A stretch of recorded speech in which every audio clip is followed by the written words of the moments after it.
Lepo pozdravljeni in dobrodošli v še eni epizodi SIST podcasta. Danes je z mano magistra Marjetka Strle-Vidali, direktorica SIST-a, ki ga vodi že od samega začetka. Marjetka, lepo pozdravljeni in dobrodošli. Prav lepo pozdravljeni, pa tudi vaši poslušalci. Hvala lepa. Pa če začneva kar na začetku. SIST je bil ustanovljen leta 2001. Kako se je v bistvu vse skupaj začelo? Kakšni so bili mogoče cilji takrat postavljeni? V bistvu je bil ustanovljen že leta 2000 z sklepom o ustanovitvi. Začeli pa smo delovati ravno na petek 13. septembra leta 2001. Srečen datum. In ta petek nam je očitno prinesel kar nekaj sreče, ker smo v vseh teh letih kar precej napredovali in smo danes kar, bom rekla, med malimi nacionalnimi organi kar pomembni partner, tako v evropski kot mednarodni standardizaciji. Kaj bi recimo glede tega partnerstva, zdaj, ki ste omenili, kaj bi posebej izpostavili, na katerem področju ste pomembni, kje vas recimo iščejo, ne vem, mednarodni oziroma evropski organi? Iščejo nas predvsem na področju, bom rekla, nekih rešitev, ki jih dela standardizacija tako mednarodna, kot tudi evropska za mikro in mala podjetja. Ker Slovenija, kot veste, je večino mikro in malih podjetij v Sloveniji in v bistvu tudi, ko se standardi pač razvijajo na mednarodni evropski ravni, se pričakuje, da bojo tudi takšne države, kot je Slovenija, podale neke rešitve. Tako smo recimo sodelovali pri razvoju sedanjega standarda ISO 9001, na način, da smo z raznimi vprašalniki pač pozivali podjetja, da naj nekako podajo, ali so rešitve, ki so bile v nekem draftu takrat primerne. In na ta način Slovenija lahko kar mnogo prispeva k razvoju pač rešitev na mednarodni ali pa celo evropski ravni.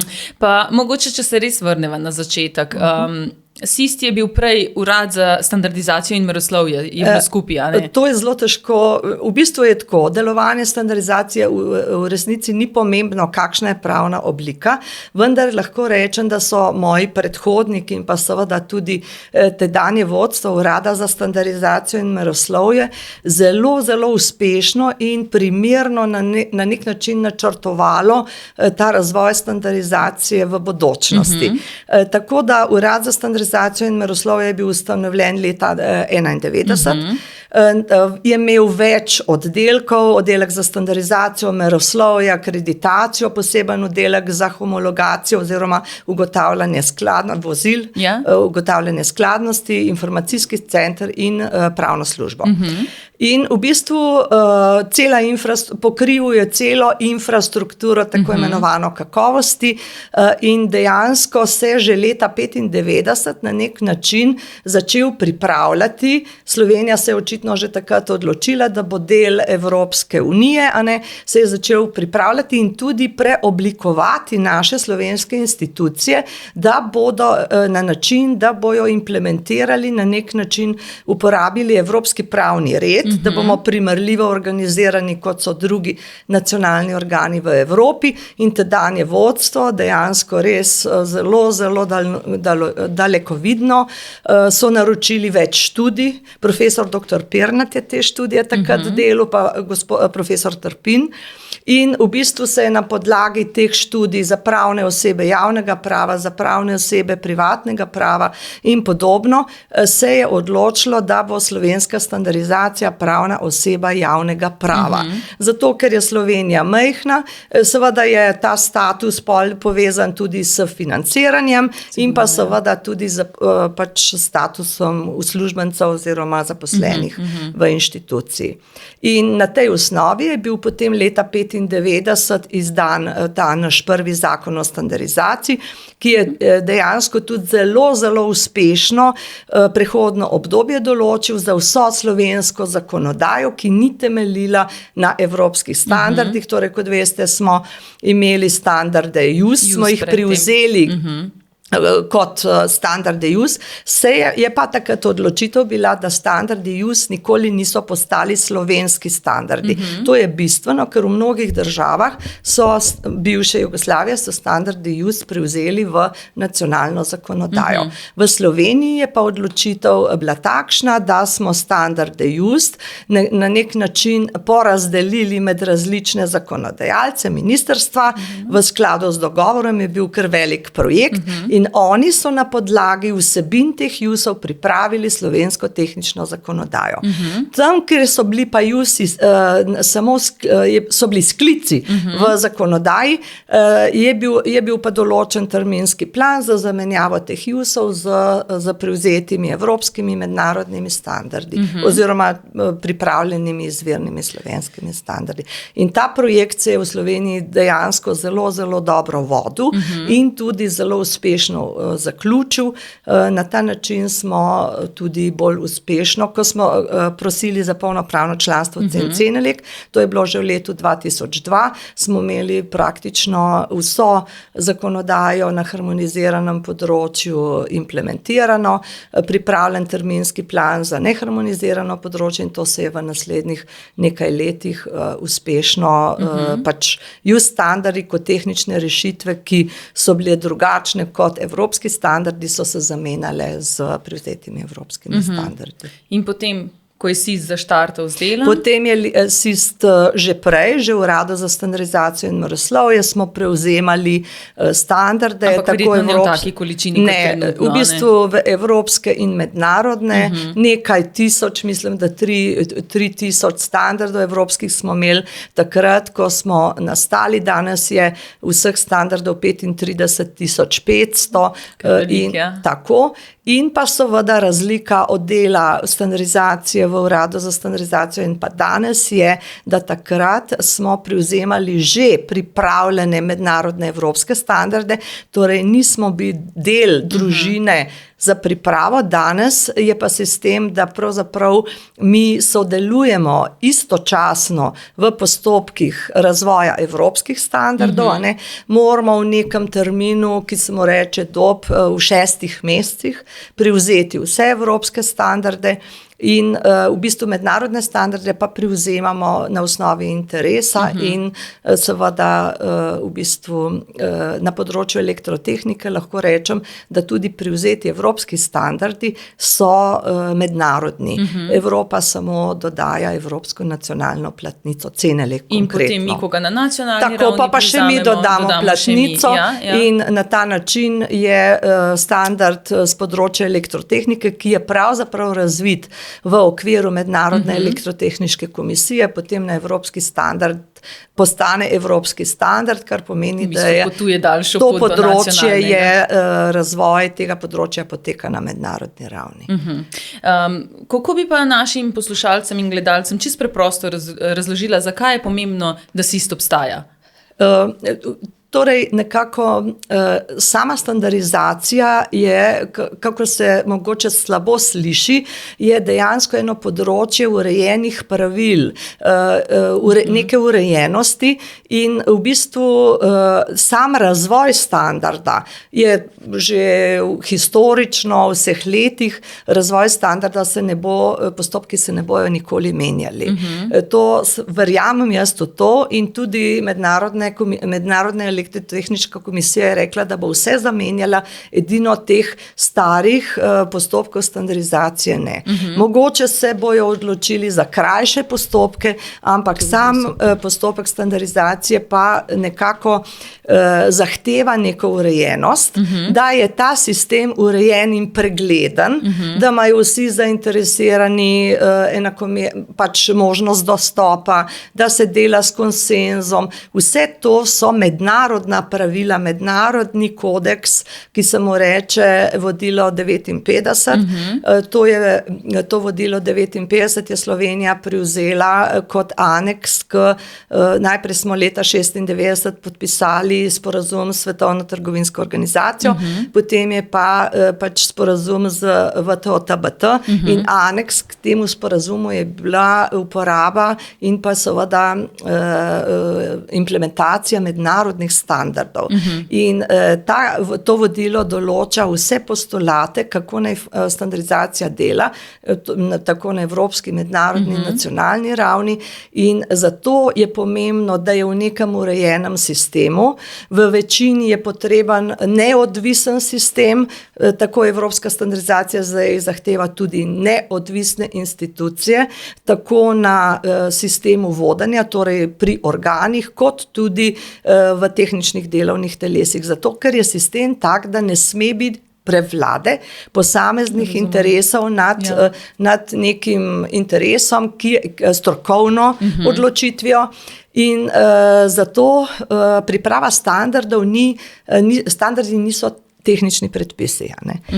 Tukaj v bistvu politika je ena od udeleženk, recimo na nek način, če lahko rečemo, in priprava standardov poteka s konsenzom ravno v teh tako imenovanih tehničnih odborih. To so sestanki strokovnjakov, ki razvijajo, bodisi se spoznajo na neka področja, pač tehnična področja, tudi družbena področja. Zdaj je vedno več standardov, tudi z področja trajnostnega razvoja, ogljičnega odtisa in podobno. Potem družbeno odgovornega vodenja in podobnih sistemov, kar je zelo pomembno, ker se tudi narava družbe spreminja. Od začetka je bila standardizacija predvsem bolj tehnična na nek način. Danes pa, kot veste, v modelu Svet 5.0 se povezuje tehnična z družbenimi standardi, potem pa nova tehnologija z umetno inteligenco, blockchainom, bo pa to v nekem bližnji prihodnosti že vse krmila. Omenila ste, da je standardizacija tehnično področje, oziroma da je bila prej še bolj tehnično, kot je zdaj. Ampak kaj pa vas osebno motivira, da kot ženska vztrajate na tem tehničnem področju? Mogoče ni najbolj pričakovano, da smo ženske v to smer. Kaj je tisto, kar vas v bistvu pri standardizaciji najbolj Začelo se je v bistvu bolj na področju raziskovanja in večina standardizacij in večino strokovnjakov prihaja iz raziskovalnih sfer. Tudi sama sem pač z delom v tovarni, sem šla na Kemijski inštitut, kjer sem bila raziskovalka in kjer sem videla, kako pravzaprav takrat so bili bolj nemški standardi, še ni bilo evropskih, so bile vse preizkusne metode, ki jih je bilo ogromno, smo jih mogli izvajati po nemških standardih DIN in sem takrat se prvič srečala, recimo bodisi za odpornost barve, bodisi za pač vse pač trdnost barve in podobno. In v bistvu takrat sem šele spoznala, kako pomembno je, da je na ravni nekih, bom rekla, Evrope, mednarodno nekaj standardizirano, ker potem ti lahko z drugim raziskovalcem govoriš isti jezik. Jaz sem takrat našla pač kolege v Ohaju celo, da bi površinsko aktivne snovi nekako testirali, jih vgrajevali v neke sisteme in podobno. In v bistvu šele takrat sem videla, kako to je pomembno. Potem je bil pa splet okoliščin, da je bil moj predpostavljeni celo, mislim, da državni sekretar na Ministrstvu za znanost in tehnologijo, in je prišlo tudi do povezave na samem inštitutu za sodelovanje z inštitutom Jožef Štefan in podobno. In na ta način sem pristala v uradu za standardizacijo in vesolje, najprej na začetku kot tehnična sekretarka za področje temeljnih standardov. Tam sem pa videla, da kako pomembna v bistvu je standardizacija in da v bistvu je tega poudarka absolutno premalo. Raziskovalci o tem, bom čistko povedala, kaj dosti ne vejo, ker tudi v našem šolskem sistemu tega do sedaj ni. Vsaj v mojih časih sploh ni bilo.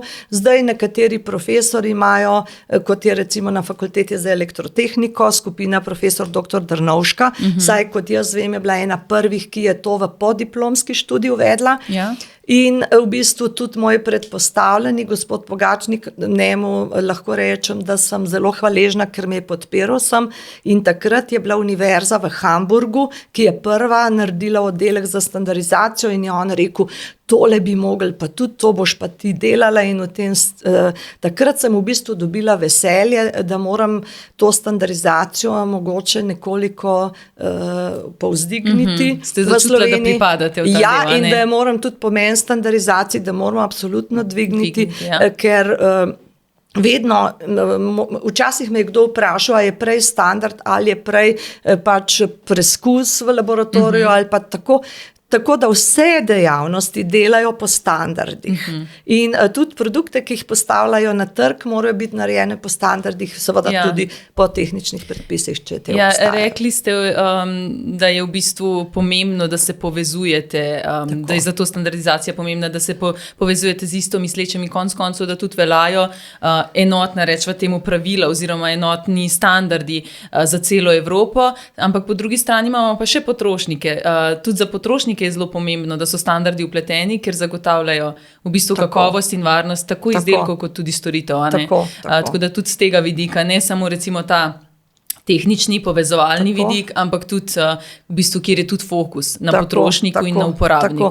Tukaj lahko rečem, da je bilo kar precej tudi evropskih projektov, še preden smo mi postali polnopravni člani tako imenovanih FAR-ovih projektov in lahko rečem, da tudi, da smo, takrat sem se pravilno odločila, jaz mislim, da prvi workshop smo povabili vse potrošniške organizacije, recimo ta ljubljanski del, ki ga je vodila, oziroma mislim, da ga še vodi gospa Breda Kutin, je bil zelo, zelo aktiven in je še danes, so polnopravni člani v ANEK-u, v Evropski organizaciji. Takrat smo se včlanili tudi v ISO-Kopolko, ker na mednarodni ravni so tudi neki programi in strategije za implementacijo v korist potrošnikov.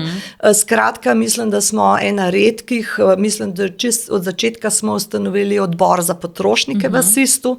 O čimer bomo tudi v enem od podcastov to je v bistvu, mislim, da prvi odbor, ki smo ga ustanovili kot strateški odbor, povabili vse, ki odločajo v korist potrošnikov. Tako da se praktično tudi standardizacija zelo na potrošnika Tudi Ministrstvo za gospodarstvo, turizem in šport je od začetka bilo aktivno, od začetka mislim, da je bila bolj kot ena služba, danes je tudi kontaktna oseba, aktivno sodeluje, konkretno gospa Breda, mislim, da je v tem odboru. Tako da jaz mislim, da je Slovenija ena redkih, ki je zelo dobro organizirala, bom rekla, to standardizacijo tako na področju potrošnikov. Je pa še nekaj izzivov na področju promocije, vključevanja, mogoče prepoznavanja primerov, mislim, da bo tudi vaša sogovornica, dr. Skubiceva, Mira Skubicko, ki ima pa res, mislim, da je aktivna članica neke skupine v ISO-Kopolko. Tako da bo ona še več povedala, v katero smer to gre, pa to sila pomembno za nas kot potrošnike. Jaz mislim, da se sploh ne zavedamo, koliko je pomembna standardizacija. Tudi jaz, ker se nisem malo bolj v bistvu seznanila samo standardizacijo, tudi pomislila nisem, kaj v bistvu stoji za določenim izdelkom, ki ga kupim, kaj v bistvu stoji za to, da je on varen za uporabo zame in pa konec koncev, da pač zagotavlja, da mi prinese neko kakovost tudi, da je kakovosten sam izdelek. Tako da v bistvu, dokler človek ne ve, se ne zaveda, da je standard res pomemben, pa čisto za vsako stvar. Tako v prehranjevalni verigi, kot tudi, ne vem, ko greš kupiti tehnično opremo, nov telefon. Se pravi, standardizacija je res temelj vsega. Omenila ste tudi, da ste začela kot tehnična sekretarka, pa mogoče za naše poslušalce in gledalce, da malo pojasneva, kaj tehnični sekretarji sploh delajo. Kdo so to sploh? Moram reči, da sem dobila v bistvu bila sem raziskovalka in ko sem prišla na urad za standardizacijo in meroslovje, sem dobila nalogo, da pripravim eno študijo, kako bom organizirala delo na področju temeljnih standardov in izdelkov za prosti čas, kar sem dobila kot tehnična sekretarka in sem vse preštudirala in pripravila elaborat in v bistvu čez nekaj let je kolega, tudi tehnični sekretar, to uspel prebrati in je rekel, kako si pa ti to vedela. Tako da nekako sem imela kar očitno smisel, kako bi to organizirala. Delo tehničnega sekretarja je zelo, zelo pomembno, če smem tako reči, zaradi tega, ker on se mora zavedati, da mora poznati tako mednarodna področja, evropska področja in kaj je interes v Sloveniji. In njegov tehnični odbor pač poišče, kaj se na mednarodni ravni razvija, razvija, recimo, danes so to nove tehnologije, kaj se razvija na evropski ravni in kaj mogoče naša podjetja tukaj v Sloveniji želijo izvirnega pripraviti. Na tem izvirnem področju je kar precej težav v Sloveniji, zaradi tega, ker je delo, SIST je koordinator, bom rekla, te priprave, bolj vodi proces izdajanja, seveda tehnično. Te elaborate moramo dobiti. To se pravi, kdor želi nekaj izvirnega pripraviti, mora pač pripraviti v strokovnih sredinah, bodi si to, da so inštituti, fakultete, pač zbornice, kaj jaz vem. In pa seveda izvirne stvari se smejo pripraviti samo tam, kar je možno v okviru pravil, evropskih pravil predvsem. No in tako tehnični sekretar pač ustanovi tehnični odbor, to bomo mogoče kasneje rekli, na kakšen način to poteka, povabi vse zainteresirane, tukaj je tudi veliko od njegovega interesa, njegove energije, da tudi pokliče koga, da je proaktiven, ne da obvestilo, da iščemo ljudi za tehnični odbor, ker mnogi nimajo časa, niti ne vejo, kaj je to. Pa velikih tudi ne vidi konec koncev teh oglasov. Tukaj moram reči, da je še, imamo en izziv, da se izboljšamo, recimo, pač sem tudi evropska presejevalka in sem videla precej zelo dobrih rešitev in ena izmed njih je takšna, da ima tehnični sekretar kot ene vrste pogovorno platformo na voljo, kjer objavi, kaj je novega, napiše tudi, kaj te novosti pomenijo, sam napiše, to objavi na spletni strani, kjer ima pogovorno pač možnost pogovora, povabi vse, ki jih zanima ta tema, to se pravi, še preden se sploh včlanijo v tehnični odbor in na ta način vidi, kakšen interes v državi in podobno.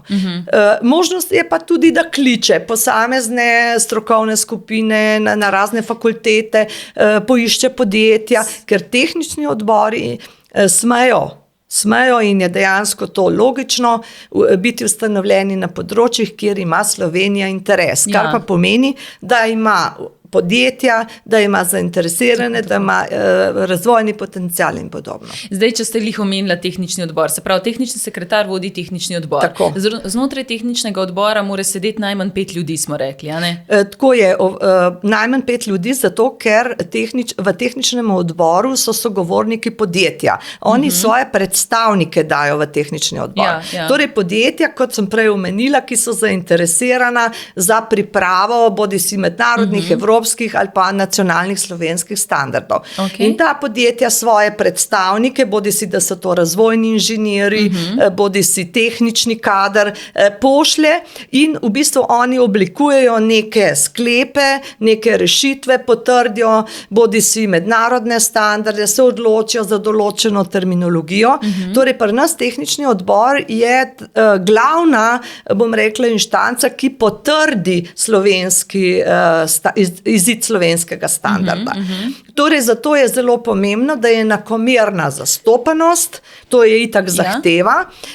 Enakomerna zastopanost pomeni, da niso samo proizvajalci, pa samo iz industrije, da so tudi raziskovalne ustanove, da so mogoče certifikacijski organi in podobno. Če poveva po domače, nekdo iz izobraževalne sfere, se pravi iz fakultete, pač svojega predstavnika, potem država, če temu tako rečeva, se pravi, zelo pomemben partner. In potem so še predstavniki podjetij. Certifikacijskih organov, preskusnih laboratorijev, tržnih inšpektoratov. Tako da se v bistvu pokrijejo vse sfere in se res naredi. Vse, kar je potrebno, recimo na področju umetne inteligence, ki je pa zelo velik tehnični odbor, ker je bolj, ko je področje, da zahteva več udeležencev, bodisi kako se bo nadziralo to, kdo bo pripravljal zakonodajo, ki bo vključevala ta standard, kaj bo v standardu, kaj se lahko privzame mednarodno evropsko, kaj treba pripraviti na nacionalni ravni. Več je teh predstavnikov, ki v bistvu potem to svoje znanje dajo v to ekspertizo. Če recimo imamo v odboru predstavnika določenega ministrstva, to pomeni, da v bistvu on že vnaprej ve, kakšna bo vsebina standarda, ko se pripravlja zakonodaja, Absolutno. Da je v bistvu to nekako kompatibilno. Ne? Ker Absolutno. standardi so načeloma prostovoljni dokumenti, dokler se pač zakonodaja ne sklicuje na njih. A ne? Tako. Če je recimo napisano, rečva v zakonu o cestah, da je napisano, da mora biti nekaj narejeno po tem in tem standardu, takrat standard postane obvezen za uporabo. Mečken drugače. Okay, kar povejte, ja. Treba je ločiti sam postopek in pa pravni status standarda. Standard pač je popolnoma, pripravlja se s tem demokratičnim postopkom, kot sem povedala, vsi ne sme biti prevlade interesa, pripravlja se s konsenzom, vsi zainteresirani morajo biti prisotni, ker če so samo recimo proizvajalci, se standard ne more pripraviti, ker zahteva, rezultat je standard dela tehničnega odbora in torej vsi zainteresirani morajo biti in to je zelo važno tudi, ko se ocenjuje pri nacionalnih organih, kakšno imajo zastopanost v tehničnih odborih. Zato ne more biti manj kot 5 udeležencev, ker Seveda, to je ja. že iz te logike, da pač ne moreš imeti nekoga iz industrije, ne moreš imeti predstavnika države, mogoče preskusnih laboratorij, certifikacijskih organov, nadzora na trgu, sem jih že 5 zdaj naštela. Tako da na ta način se standard pripravi po nekem postopku. Potem pa ga lahko uporabi. Tukaj se zelo, to se pozablja, kdor želi. Lahko ga uporabijo medved, če imava podjetje v pogodbih, v civilnih pogodbah, lahko se uporabi v pravnih raznih drugih aktih in lahko ga uporabi država v svojih zakonodajnih aktih. Uporabi ga lahko tako, da se nanj sklicuje in sicer so 3 vrste sklicevanja, splošno sklicevanje, potem je nakazovalno sklicevanje, splošno je uporablja in pa nakazovalno uporabljajo se standardi z področja recimo umetne inteligence in pa izključno sklicevanje, ki je pa lahko datirano ali pa nedatirano. Izključno sklicevanje pa pravi, da se mora uporabljati, dobesedno mora beseda, ta in ta standard. Se pravi, izključno ta, ki je naveden. Izključno ta, ki je naveden v zakonodaji, lahko je naveden tako, da se mu da letnico, kar pomeni, da se še bolj omeji, da samo ta s tisto letnico, kar je po našem standardizacijskem smislu zelo slabo, tako da sedaj mislim, da v Sloveniji zakonodajalci se zavedajo, če uporabijo izključen način sklicevanja, kar pomeni, da je to edini način za ugotavljanje skladnosti na trgu. To se pravi, ko pride nekdo, ki preiskuje nadzor na trgu, pač mora tisti, ki je dal proizvod na trg, izkazati, da je bilo to narejeno po čisto konkretnem standardu. In zdaj, če vzameva, da se sklicuje zakonodajalec na datiran način.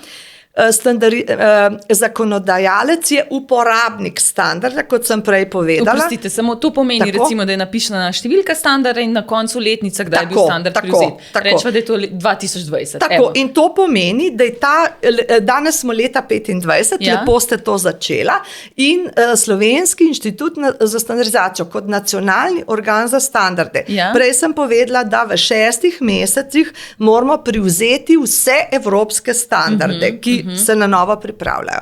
In v tem času sta CEN ali pa CENELEC pripravila novo različico standarda, predvsem gre za nove tehnologije, nadgradne tehnologije, mislim, tukaj gre tudi za višje stanje tehnike. In nacionalni organ za standarde mora novo tehniko prevzeti standardizacijskim postopkom. To se pravi, mi prevzemamo novo različico standarda in če je stara različica v zakonodaji, pomeni, da je v veliki meri zastarela in smiselno bi bilo, če država oziroma če želiš uvesti novo tehnologijo, bi mogel zakonodajalec stalno spreminjati zakonodajo, takoj, ko je nova različica, novo stanje tehnike pač treba vključiti. In to se ponavadi ne zgodi, ker veste, da priprava zakonodaje in pa tudi izdajanje je zelo dolgotrajna. Zato se sedaj, ker imamo kar nekaj seminarjev za predstavnike ministrstva, zakonodajalce, enkrat, dvakrat letno, kar delamo s pomočjo Ministrstva za gospodarstvo, turizem in šport, kjer kolegica resnično v bistvu na nek način ta pomen tudi dviguje tega področja, ki je dejansko to področje, ki ga bi mogli vsi poznati, tako da potem se zakonodajalci sklicujejo sicer na izključen način na nek standard, vendar nedatirano, kar pa pomeni, da zakonodaje ni potrebno zamenjati in da vedno velja zadnja različica standarda. Kje pa dobi zadnjo različico? V SIS-u.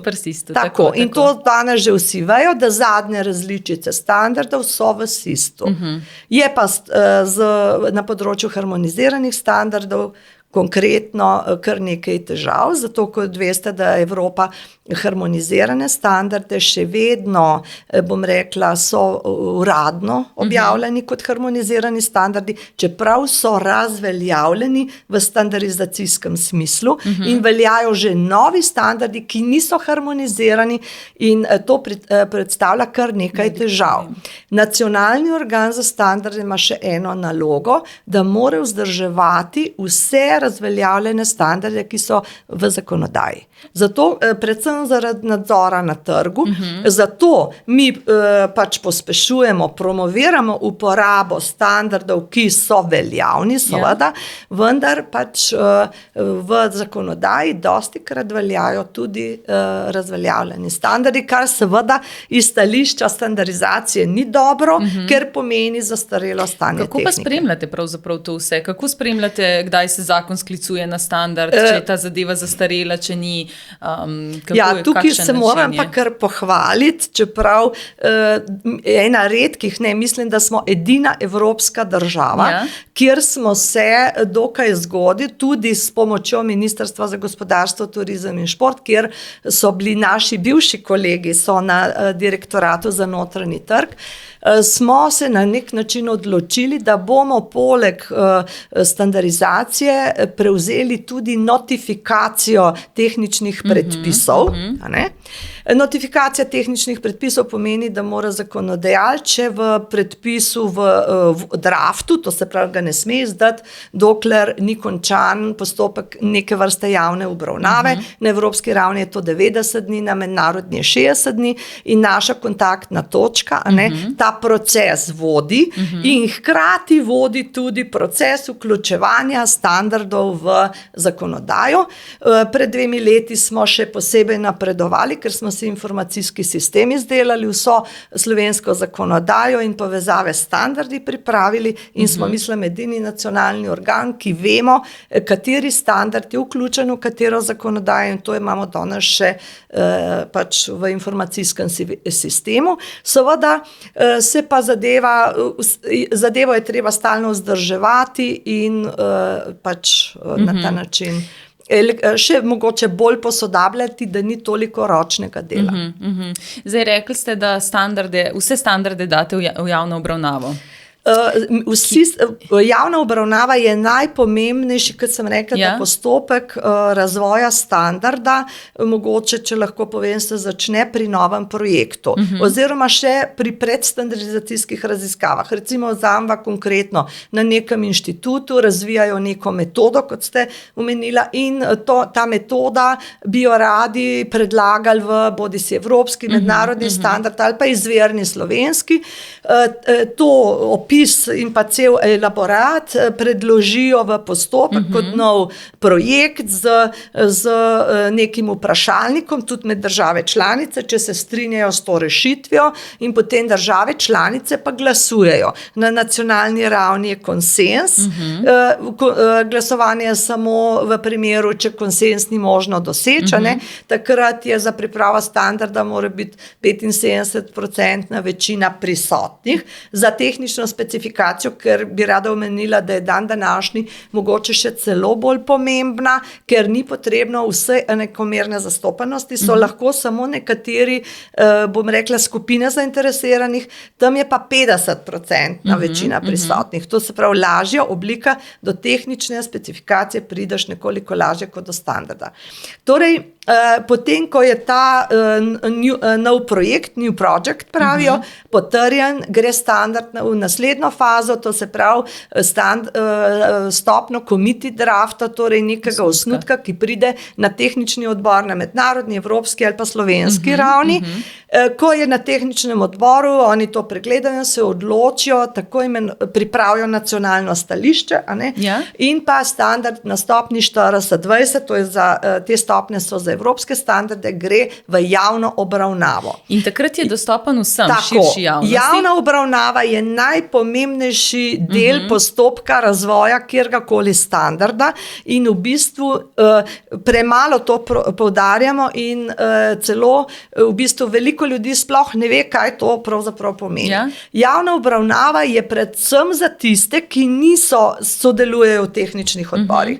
To se pravi, namenjena je javnosti. Tako. Jaz se hecam dostikrat vsakmu, ki gre mimo inštituta, če želi v času javne obravnave, ta dokument fizično dobi, ker smo razvili, tukaj smo tudi ena redkih držav, razvili smo portal javne obravnave in približno 30 dni javna obravnava poteka in v tem času je besedilo javnosti brezplačno na voljo. A pa lahko javnost tudi poda kakšne komentarje, oziroma podjetja, če lahko dajo kakšne komentarje? Absolutno je javna obravnava za to, da se poda komentar. Podjetje in posamezniki, ni nujno, da so člani tehničnih odborov. Sploh naj ne bi bili člani tehničnih. Ko člani tehničnih odborov zaključijo, rečejo, to smo mi sklenili, to je naš produkt, sedaj pa še druga javnost, ki mogoče iz takšnih ali pa drugih vzrokov ne želi ali ne more sodelovati v tehničnem odboru, poda pripombe. Imamo poseben informacijski sistem, kjer se elektronsko poda pripombe, se dobi dokument, se poda v sistem pripombe in te pripombe, to smo tudi razvili, direktno priletijo k tehničnemu sekretarju v informacijskem sistemu, ki vodi ta odbor, ki je skoordiniral delo, ki je šlo v javno obravnavo. In potem je postopek tak, da se tistega, ki je dal pripombe, če so seveda tehnični odbor vse pripombe pregleda. Delo poteka tako na mednarodni in evropski ravni enako, greš od pripombe do pripombe in rečejo, to je brez veze, gremo naprej. Strokovnjaki v bistvu odločijo, če so te pripombe smiselne ali ne. Če so smiselne, se povabi tega strokovnjaka, da dostikrat more podrobno predstaviti svojo rešitev, ki jo je podal pač v tem.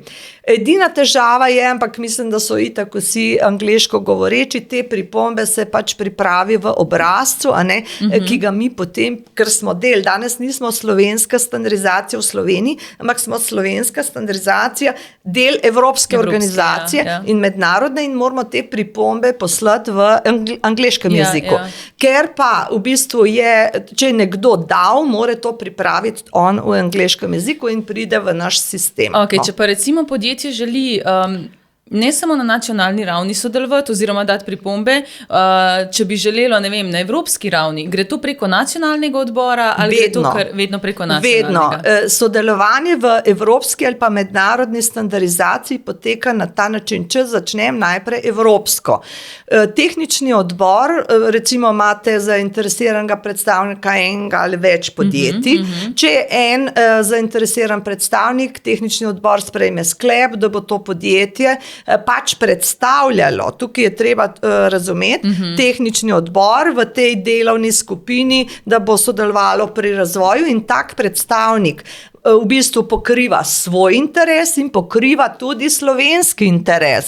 On ni sam predstavnik podjetja, ko pride na evropski ali pa mednarodni tehnični odbor. Praktično tudi Slovenija. Tako. In ko se vrne s sestanka, po pripravi ekspertiz in gradiva, poroča tehničnemu odboru, ko se gre v naslednjo fazo, na mednarodni in evropski ravni pa se zabeleži aktivnost, slovenska aktivnost na nek nekem razvojnem področju, kar je pozitivno. Kaj so njegove koristi? Njegove koristi so, da v delovni skupini ali pa tudi v tehničnem odboru sreča svoje kolege, ki delajo na enakem področju kot on. Tudi konkurenco sreča, ker pač tehnični odbor je skupek držav, ki imajo svoje predstavnike iz različnih podjetij, a ne? In vendar morajo se vedno usklajuje, recimo jaz sem bila povabljena, lahko kar povem, da me je francoski predstavnik AFNOR povabil, kako to delajo. AFNOR je francoski nacionalni organ za standardizacijo. In ko me je srečal na tem sestanku, je rekel, gospa, izvolite, boste videla, kako delajo. In oni so, imenuje se vodja delegacije, jih je bilo recimo 5 predstavnikov, šli so v različne delovne skupine, ki so takrat obstajale in potem so se vsak dan dobili in ta vodja je pripravil skupno stališče. In ni bil zaposlen v AFNOR-ju, ampak je bil njihov ekspert tehničnega odbora, predsednik, sedaj sem pozabila. In potem je to ekspertizo, kaj so dognali, je bila predana AFNOR-ju. Tako da na eni strani je dodana vrednost za sama podjetja, srečanje s podobnimi kolegi, izmenjava izkušenj, tam je možnost, da dejansko izmenjaš izkušnje, da nekako dobiš tudi povezave za sodelovanje, za projekte. To se pravi, tukaj je širša slika, je v resnici kot samo standardizacija. To ni samo sestanek, kjer tako. In delo v delovnih skupinah poteka tako, da te vprašajo, kaj pa vi mislite. Tam na delovni skupini se ne glasuje. Recimo, jaz sem predstavnica države, nekega podjetja, pa je zraven Američan, Kanačan, skratka Anglež in podobno in reče, gospa, kako je pa glede pri vas to poteka, ali bi bila ta rešitev v redu. To se pravi, v delovni skupini mora priti nekdo, ki dela na področju konkretne standardizacije. To ni nekaj, da bi govoril, na kar delovne skupine se zberejo in konec tedna zaseda tehnični odbor ali pa pododbor in se rešitve, vsak vodja te skupine, te rešitve tam predstavi in tako končajo v končnem dokumentu. V bistvu znotraj tehničnega odbora, zdaj tehnični odbori lahko pokrivajo zelo široko področje, recimo, če že pogledava gradbeništvo. Znotraj tehničnega odbora delujejo manjše working group, delovne skupine, kjer se obravnavajo posamezne tematike znotraj gradbeništva. In oni se potem zberejo, vsi dajo svoje predloge in potem se na ravni odbora kreira neko skupno stališče oziroma skreira standard. Tako. Točno to. No, zdaj, ko sva že glih na mednarodni in evropski ravni, kako je SIST povezan s temi organi? SIST je član CEN-CENELEC-a in ECI-ja, prav tako je pa član ISO in pa IEC-ja. Kaj to pomeni za SIST? Rada bi, da bi poslušalci razumeli, razložila, da to ni samo članstvo kot tako, ko rečeš, da se včlaniš v mednarodno organizacijo, evropsko organizacijo.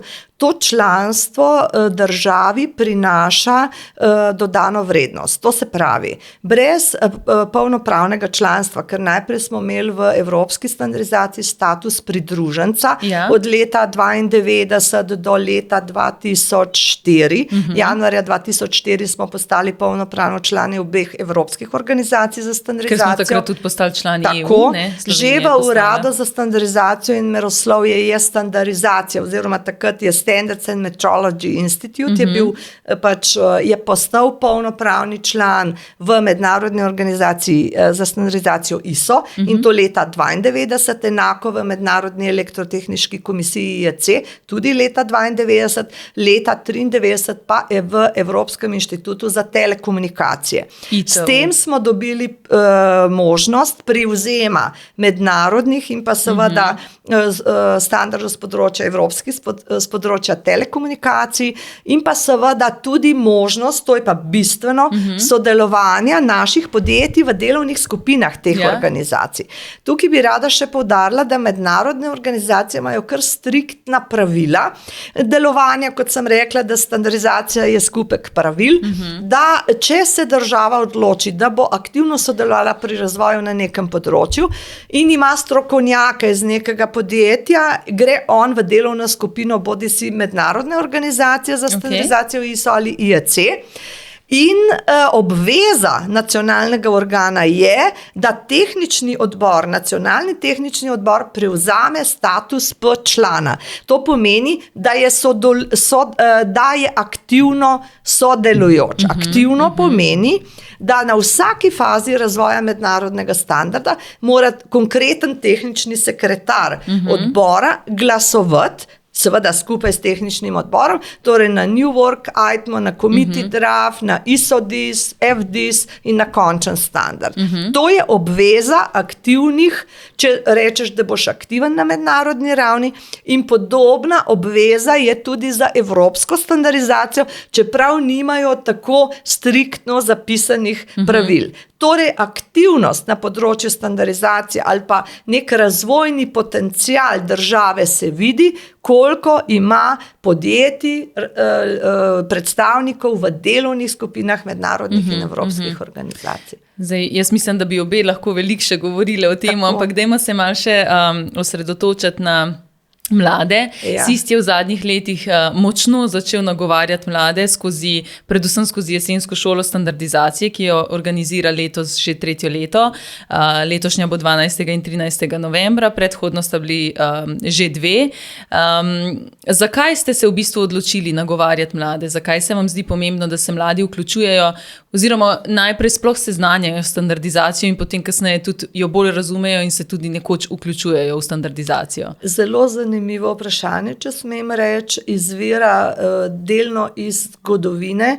Mi kot sem že omenila, smo bili Urad za standardizacijo in meroslovje, nato smo postali Slovenski inštitut za standardizacijo in vsi tehnični odbori, takrat smo jih imeli, danes jih je 82, takrat smo jih imeli še več, mislim, da ko smo prevzeli tehnične odbore, v SIST-ih je bilo 130.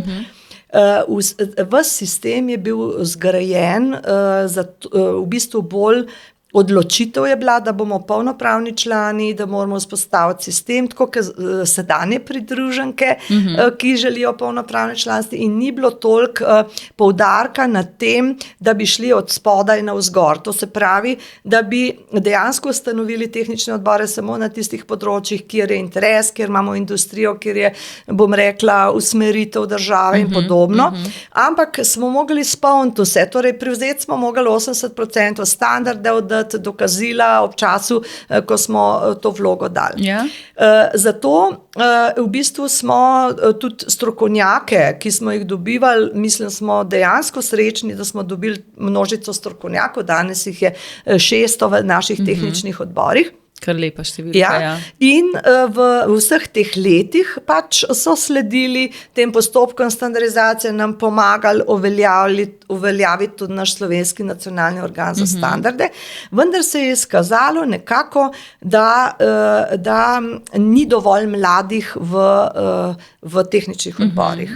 Oziroma, kako se jih pridobi? V bistvu vodstva podjetij so tista, ki odločajo, ker standardizacija ni brezplačna, to se pravi sodelovanje v delovnih skupinah, v tehničnih odborih, razni sestanki, v bistvu to stane, čeprav je... Ampak tudi prinaša svoje prednosti. Prinaša svoje prednosti, ampak do sestankov se ni moč udeležiti samo na ta oddaljen način. Pred COVID-em pa te možnosti sploh ni bilo.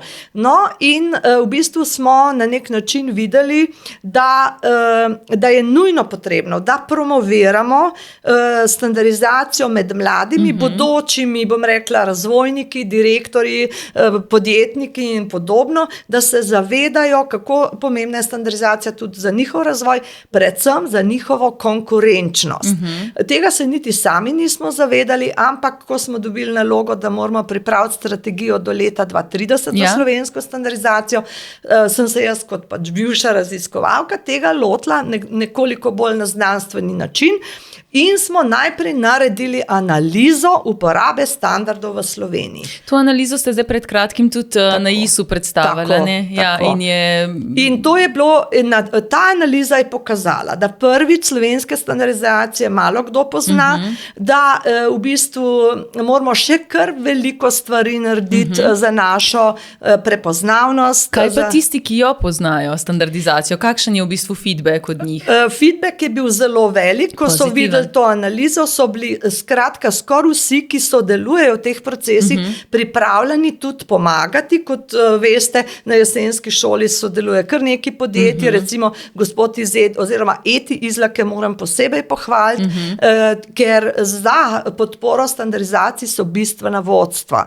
Njihov generalni direktor je vedno podpiral standardizacijo, tudi sva se osebno srečala in so tudi financirali v bistvu, kako bi rekla, razvojni potencial svojega podjetja za sodelovanje na mednarodni in evropski ravni. Recimo Eti je tak primer, pa ni edini. No. Eti je bil tudi lani in predlani vključen v jesensko šolo. Gospod Viktor Martinčič je pa tudi predsednik odbora na mednarodni ravni, a ne za varovalke. Tako, imamo tudi na CENELEC ravni, to se pravi, da je kar nekaj aktivnosti, tudi kar nekaj zelo dobrih strokovnjakov je v delovnih skupinah na evropski in mednarodni ravni, ampak kot rečeno, se nam je zdelo z omejenimi, logično, da imamo omejena finančna sredstva, da je treba vložiti v nekako promocijo tega med mladimi. Ja. In tako smo se domislili promocijskega dela, poimenovali smo jesenska šola, kjer pa je treba poudariti, to pa moram reči, da jaz kot direktorica sem bila izredno presenečena, kaj je treba vložiti, da dobiš študente na jesensko šolo in tukaj moram reči, da vsi zaposleni, da si prizadevajo in stojijo na stojnicah na fakultetah.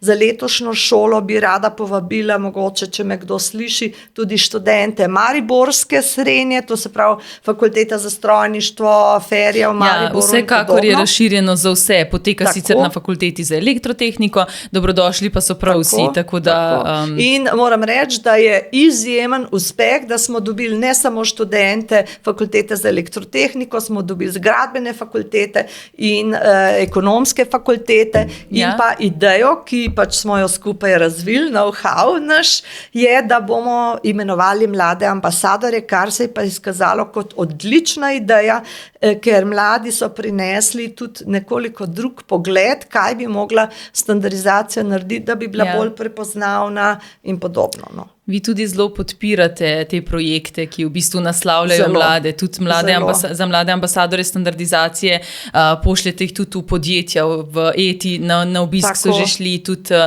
mislim, da v 360 karting, kjer se direktno spoznajo s podjetniki in v bistvu vidijo, kako oni implementirajo standarde in kako jih uporabljajo.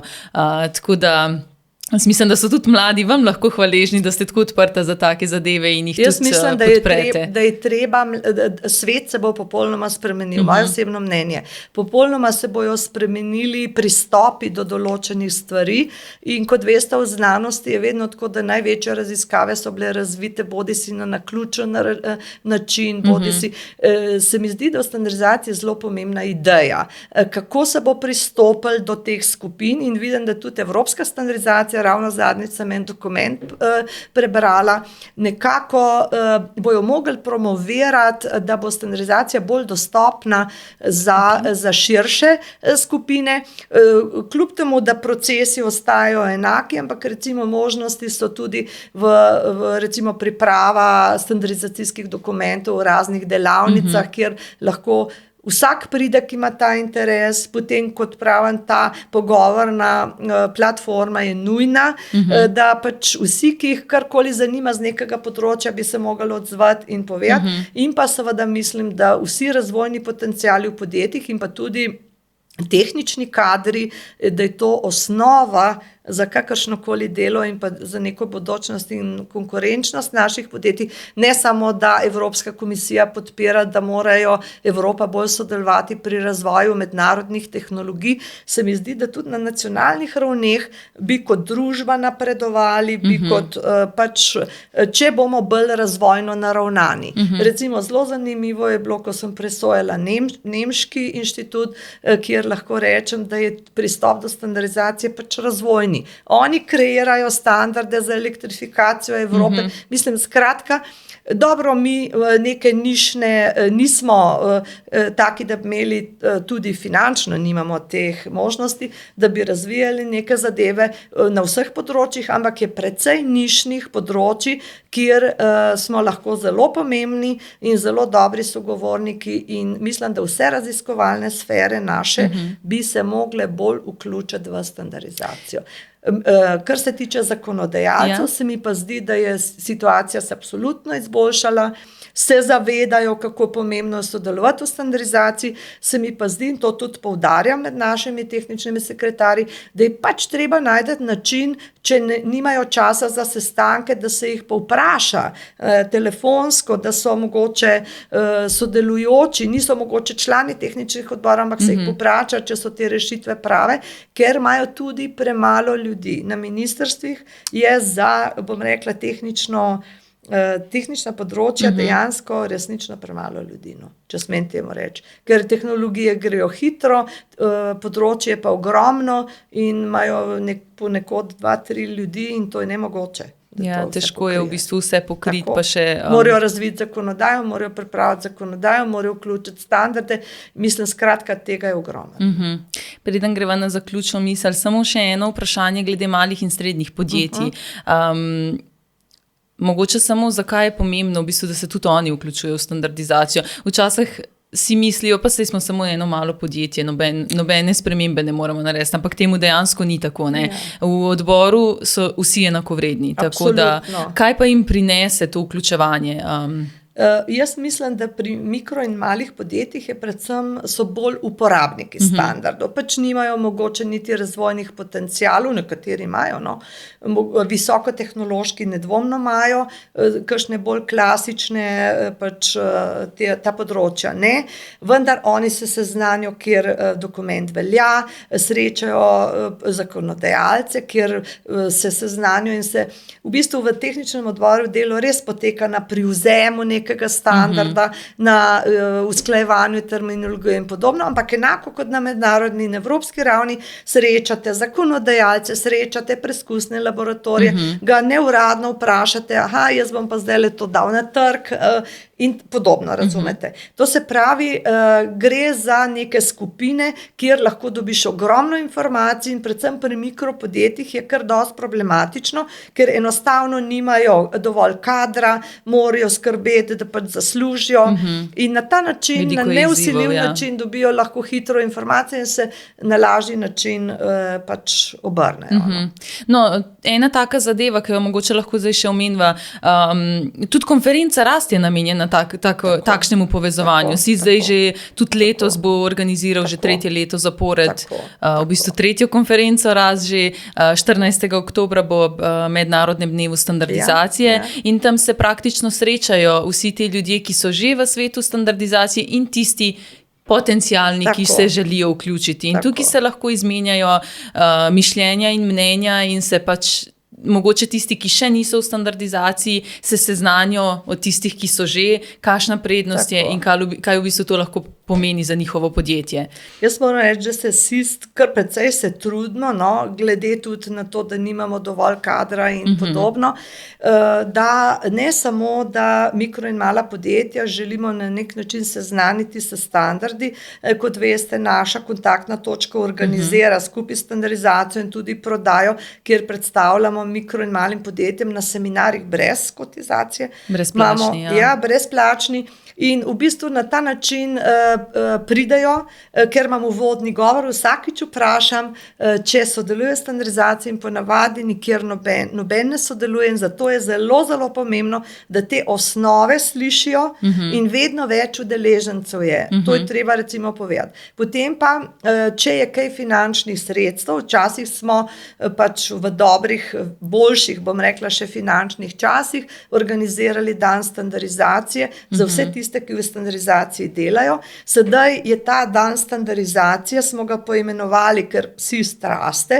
in tudi naša standardizacijska družina raste in naši uporabniki rastejo, zato smo izbrali našo blagovno znamko Rast. Pa tudi povezano je razvoj in standardi. Tako, in to smo si želeli, in da bi tudi razvojni potencial vključili.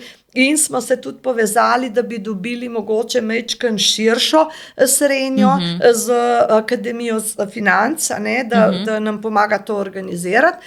In v bistvu dogodek je namenjen predvsem vsem, ki delajo v standardizaciji in pa seveda vsem tistim, ki mogoče ne sodelujejo v standardizaciji, mikromalim podjetjem, komarkoli, da pridejo, da pogledajo, kaj standardizacija pomeni, za v bistvu vsakega mikromalega podjetnika, ki mora nekaj izpolniti.